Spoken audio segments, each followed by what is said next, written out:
नाज़रीन, मुल्क पाकिस्तान का सबसे बड़ा ऑनलाइन फ्रॉड जो कि कुछ रोज़ पहले सोशल मीडिया की जीनत बना, जिसमें 149 पाकिस्तान समेत जिम्बाब्वे, चाइनीज़, नाइजीरियन और दूसरे गैर मुल्की साइबर क्रिमिनल्स को गिरफ्तार किया गया। उसके बाद 7 मुकदमों में 149 साइबर क्रिमिनल्स को गिरफ्तार किया गया।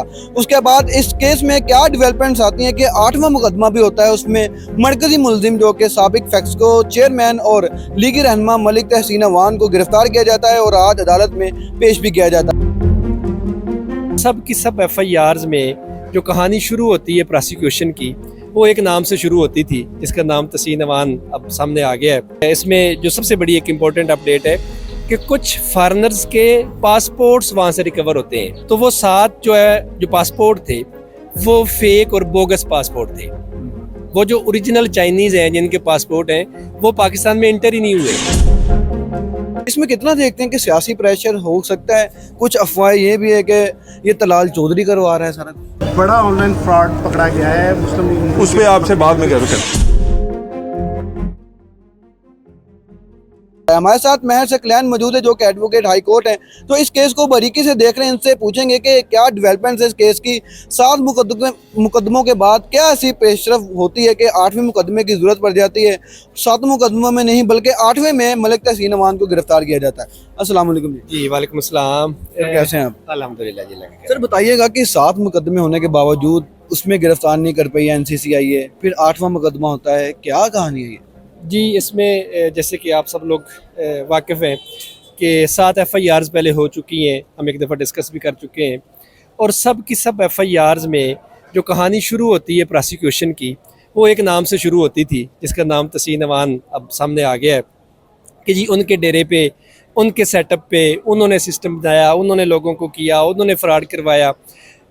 तो जब 7 FIRs हुई वो रेड हैंडेड अरेस्ट नहीं हुए, उन्होंने प्री अरेस्ट बेल करवा ली उन मुकदमात में। तो अब लेटर ऑन जो एक कल की अपडेट है उसमें एक FIR और होती है जो कि 150/25 है, NCCIA उसमें FIR देती है, जिसमें बेसिकली स्टोरी ये है कि किसी पहले वाले मुकदमे में जो NCCIA है वो कुछ मुलजमान को साथ लेकर उनकी पॉइंटेशन के ऊपर वो वहीं पे जाते हैं जहाँ पे एलिज्ड तहसीन अवान का डेरा है। वहाँ पे दोबारा सर्च वारंट लेते हैं, दोबारा सर्च करते हैं और वहाँ से चीज़ों को रिकवर करते हैं। कुछ डॉक्यूमेंट्स रिकवर होते हैं, कुछ डिवाइसेस और बाकी चीज़ें रिकवर होती हैं। और इसमें जो सबसे बड़ी एक इम्पॉर्टेंट अपडेट है कि कुछ फॉरेनर्स के पासपोर्ट्स वहाँ से रिकवर होते हैं। जो चाइनीज़ के पासपोर्ट हैं, तकरीबन 9 के करीब पासपोर्ट्स हैं। और वहाँ से एक लिस्ट मिलती है जो कि तहसीन अवान साहब ने CPO फैसलाबाद को शेयर की थी लिस्ट कि जी ये मेरे पास ये चाइनीज़ आ रहे हैं फॉरेनर्स, इनकी वो सिक्योरिटी को भी देखा जाए और सारी चीज़ों को अपडेट किया जाए। और जब NCCI ने वो लिस्ट शेयर की CPO के साथ पुलिस के कंसर्न ऑफिस में, तो वहाँ पे वेरिफिकेशन हुई और वो इस FIR में 7 लोगों का नाम लिखा हुआ है, पासपोर्ट नंबर लिखा हुआ है। तो वो 7 जो पासपोर्ट थे वो फेक और बोगस पासपोर्ट थे। वो जो ओरिजिनल चाइनीज़ हैं जिनके पासपोर्ट हैं वो पाकिस्तान में इंटर ही नहीं हुए, वो कभी पाकिस्तान में आए ही नहीं है। तो अब ये नया कट्टा खुल गया है कि जो यहाँ पर आए वो भी गैर कानूनी तौर पर ही एग्जैक्टली। अब इससे ये साबित होता है कि जिन लोगों के पासपोर्ट हैं, जिन लोगों के पासपोर्ट पुलिस को दिए गए, वो तो चाइना में बैठे हैं, वो तो आए ही नहीं है। ये और लोग लाए गए यहाँ पे, उनके फेक पासपोर्ट बनाए गए, फेक लिस्टें बनाई गई। अब इस अपडेट के ऊपर फिर नई FIR 150 नंबर FIR दी गई और उसमें तहसीन अवान साहब को अरेस्ट किया गया। आज उनको इलाका मजिस्ट्रेट साहब जो कंसर्न NCCIA के हैं वहाँ पे उनको पेश हुआ और फर्दर इन्वेस्टिगेशन के लिए उनका 5 रोज़ा जो जिस्मानी रिमांड है वो ग्रांट किया गया है और अब उनको 23/7 को दोबारा पेश किया जाएगा 5 दिन के बाद। अच्छा, हमने देखा कि कुछ रोज़ पहले तलाल चौधरी प्रेस कॉन्फ्रेंस की बलूचिस्तान के मामले पे, वहाँ पर ये सवाल भी किया गया NCCIA का, उन्होंने नज़रअंदाज कर दिया। इसमें कितना देखते हैं कि सियासी प्रेशर हो सकता है? कुछ अफवाहें ये भी है कि ये तलाल चौधरी करवा रहा है सारा।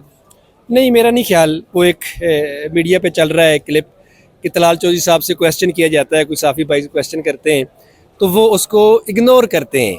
वो कहते हैं यार ये बाद में इसका जवाब देंगे। तो पॉलिटिकल कोई भी बंदा इस वकूए में जितने भी लोग इन्वॉल्व हैं उनको डिफेंड करने की पोजीशन में नहीं है, चाहे वो कोई भी हो। मैं किसी का नाम नहीं लेता, लेकिन पॉलिटिकल कोई भी पर्सनैलिटी, कोई ऑफिस होल्डर इस मुकदमा के हवाले से, इसके मुलजिम के हवाले से किसी को भी डिफेंड करने की पोजीशन में नहीं है। वो बिल्कुल उसको नज़रअंदाज कर रहे हैं। सकलैन भाई, जब यहाँ पर जमानत तो इन 7 मुकदमात में वो पेश हुए बड़े मुस्कुराहट के साथ, उसके बाद उनका वीडियो पे काम जारी होता है, तो वो कैसा देखते हैं कि आप 7 मुकदमात में एक मुलजिम आता है नामजद और सुकून से बेले करवा के चले जाते इज़्ज़तों का मालिक मेरा रब है। वो वक्त दूर नहीं है कि अल्लाह के फजल करम से इंशाअल्लाह वो जलाल वाला मेरा रब जो है वो मुझे इज़्ज़त अता करेगा। जी ऐसी है। अब देखिए, जब FIRs हुई, चाइनीज़ पकड़े गए, पाकिस्तानी बहुत से लोग मौके से पकड़े गए, वो बेचारे गरीब लोग थे, मजदूरी के चक्कर में उनको क्या पता था ये कौन सा नेटवर्क है, क्या काम है। वो तो गरीब बंदे थे, कोई 10-15-20 हज़ार माहाना तनख्वाह पे वहाँ पे काम कर रहे थे, उनको पकड़ा भी गया। उनको मैं तो यही कहूँगा कि उनकी तजलील भी हुई, कि उनको हथकड़ियाँ लगी, उनको मजिस्ट्रेट के सामने पेश हुआ, उनको मीडिया के सामने पेश किया गया। लेकिन कल से पहले किसी तस्वीर में तसीन अमान साहब नहीं आए थे, और लोगों का ये मुतालबा था और ये क्यूरीज थी कि यार जो गरीब बंदा 10,000 ले रहा है या 20,000 ले रहा है, उसकी तस्वीर तो सर्कुलेट कर रही है। जो इन सब का सरगना है, उसका नाम, उसकी तस्वीर कहीं भी नहीं आ रही। तो वो चीज़ भी पूरी होगी। कल से वो तस्वीर चल रही है जिसमें चाइनीज़ है, और अगर आप उस तस्वीर का स्ट्रक्चर देखें तो वो इस तरह की बनाई गई है कि बीच में लीडर खड़ा है और साथ में जो है वो उसकी फोर्स खड़ी है सारी। तो इसलिए अब वो सोशल मीडिया पे भी आ गया है। अब देखते हैं फर्दर इसमें इंशाल्लाह क्या अपडेट आती है। जी सर, आज के जज के रिमार्क्स के बारे में बात करें तो उसके बारे में कुछ बता सकते हैं? जी, इसमें क्योंकि कोर्ट का ये काम होता है, इन्वेस्टिगेशन कोर्ट ने नहीं करनी होती, इन्वेस्टिगेशन इन्वेस्टिगेटिंग एजेंसी ने करनी होती है। और कोर्ट बड़ा कोऑपरेट कर रही है NCCIA के साथ कि ठीक है आप इन्वेस्टिगेशन करें, फेयर इन्वेस्टिगेशन करें। कोई अप्रीहेंशन, कोई मेरे भाई वकील साहब पेश हुए थे अवान साहब की तरफ से, उनको अप्रीहेंशन था कि जी हमें ये मेडिकली टॉर्चर करेंगे, फलां करेंगे। तो प्रॉपर कोर्ट ने मेडिकल का आर्डर किया है कि जी इनका मेडिकल करवाया जाए, और जब पेश किया जाए तो वो मेडिकल की रिपोर्ट भी साथ पेश की जाए। तो 5 रोज़ बाद रिमांड होगा, उसके बाद मजीद रिमांड हो सकता है?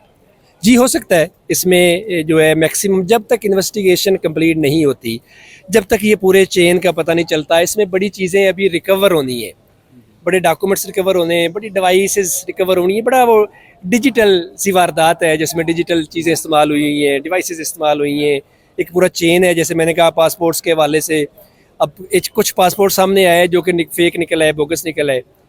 अब उसकी वो कैसे बनाए गए, कहाँ से बनाए गए, उसका चेन कौन सा है, तो ये कड़ी से कड़ी मिलानी पड़ेगी और मिलेगी इन्वेस्टिगेशन इंशाल्लाह। अगर 5 दिन में कंप्लीट नहीं होती तो फर्दर फिजिकल रिमांड जो है वो ग्रांट होगा इनका, और इन्वेस्टिगेशन कंप्लीट करनी होगी। सर, वेरी लास्टली ये बताइएगा कि बाकी जो मुल्जिमान हैं उनमें क्या, उनको क्या किया जा रहा है? कुछ को जुडिशल किया गया है, कुछ को रिमांड पे हैं, तो उनको कैसा देखते हैं?